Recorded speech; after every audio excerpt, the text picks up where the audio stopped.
Welcome friends. This tutorial is for programming people and developers. It is about Eclipse IDE. IDE stands for Integrated Development Environment.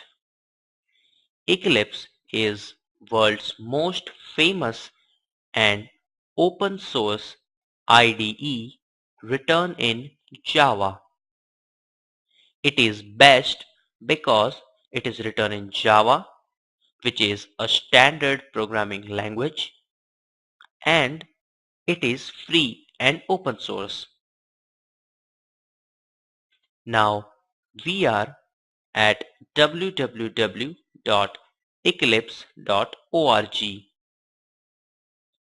This is the home page, which says the announcement and some community news.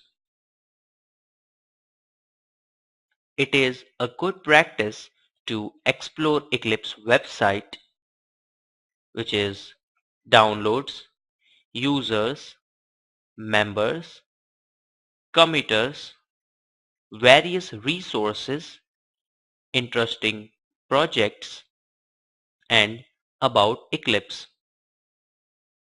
We'll come back to this site in our further tutorials. That's it for the introduction to the Eclipse. Thank you.